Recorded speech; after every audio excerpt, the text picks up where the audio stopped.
counter-revolution had collapsed, the interventionists were dispersed, and Soviet Russia was at last, and for the first time, on its own.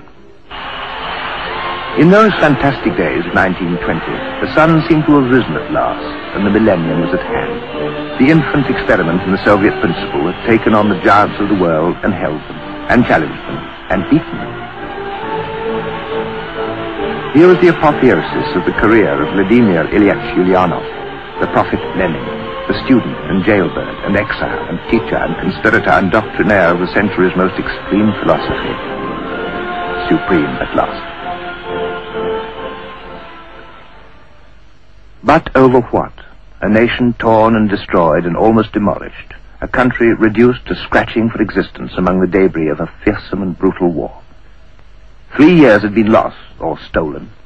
Lenin and the Soviets had been handed back a ravaged and derelict land, its industries beaten and broken to a standstill, its resources reduced to rubble, the very face of the country scarred and distorted, set back a decade. The nation's communications were almost totally broken to bits in a vast country where they'd never been adequate and now destroyed. This was the problem for Lenin. This was the post-revolutionary problem, for which none of the political revelations of Marx, or indeed of Lenin, had provided. This problem, at least, could not be solved by words, however skillful, however orthodox. Russia was now a land of refugees, 3 million people without a roof, freed from capitalism, and at the same time from everything else, depending now on a socialist state very nearly as desperate as they themselves.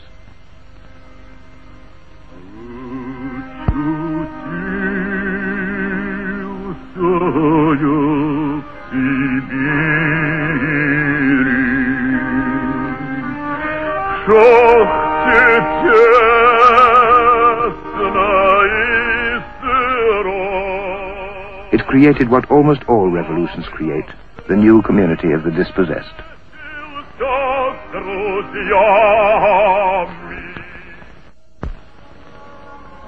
The Soviet state was born to the sound of funeral orations. One by one, the old comrades of the revolution were seen into the ground. The coffins were painted red. There were no priests and no prayers.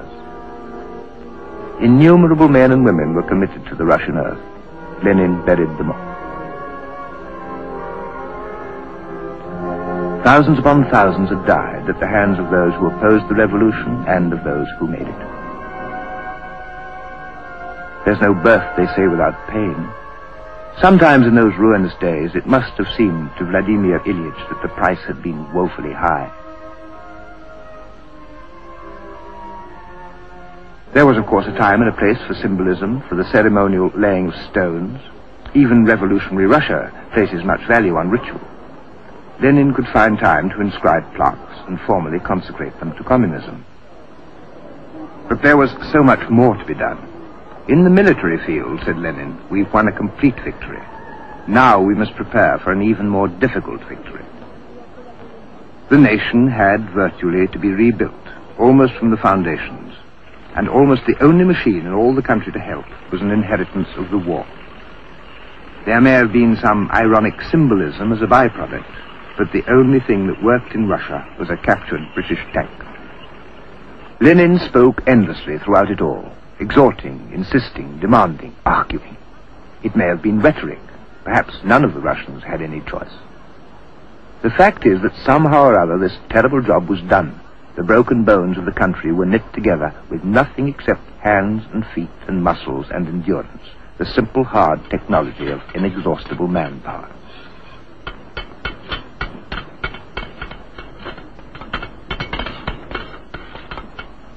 Life crept back to a semblance of normal, the elementary processes of peasant economy. The Smolensky market was in business again. It wasn't much, but it was something.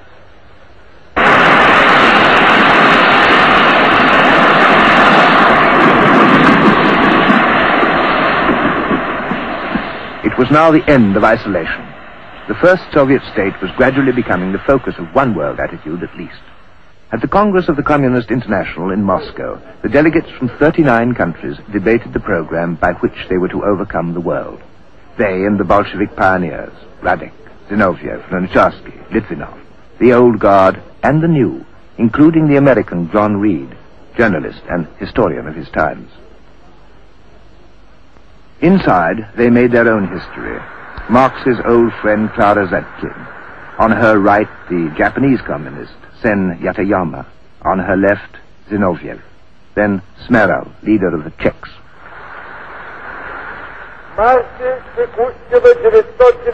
At the hub, always, Lenin projected his non-stop combination of magnetism and charm and petulant authority, with that characteristic thrusting gesture of the shoulders and the chin, the dominating oratory of a man who said everything so often that it merely remained to say it again and again. It was his manner, as with many a personally modest man of extravagant powers, to retreat, as they say, into the limelight. By crouching inconspicuously to write his notes in an obscure corner, he was assured of a maximum attention.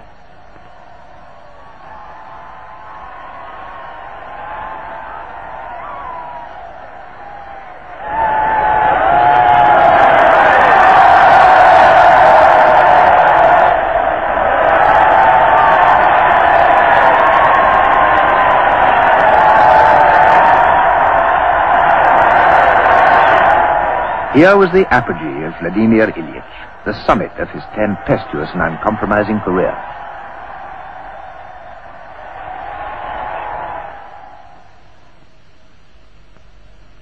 His sickness came quite suddenly.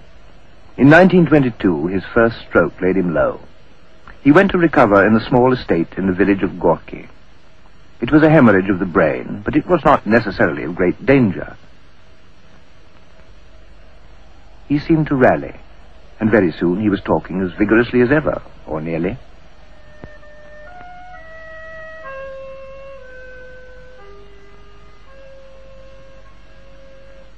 He rested in Gorky with his wife Krupskaya, relaxed with local children, was visited by the party's Secretary-General, the young Joseph Stalin.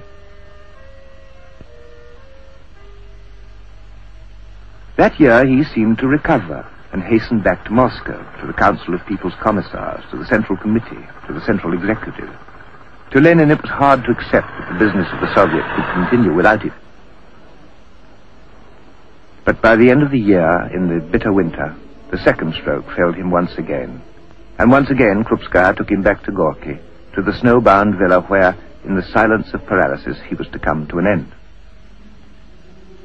So, at 6:30 on the evening of January the 21st, 1924, in the 54th year of his tireless, tormented and triumphant life, Vladimir Ilyich Lenin died of a sclerosis of the brain. They took him back to Moscow, gripped in the ferocity of the numbing winter's cold.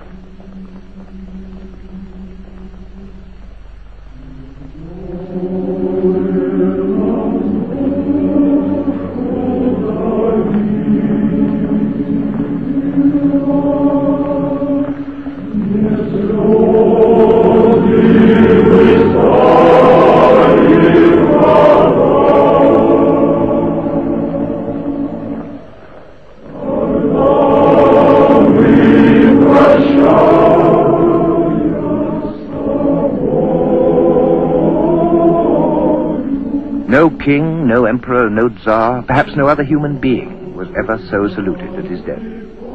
He'd been many things in his time, all to one compelling and obsessive end. Through him, many had lived who would otherwise have died. Many had died who would otherwise have lived.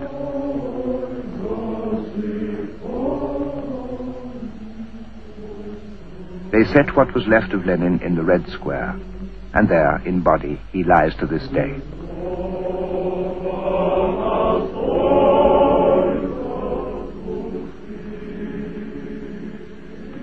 Of Vladimir Lenin, it was once said by Winston Churchill, the Russian people's worst misfortune was his birth. Their next worst, his death. One can admire the neatness of the paradox, and wonder. The half-century that separated that birth and that death transformed everything. But for what, neither we nor Russia have lived long enough to know.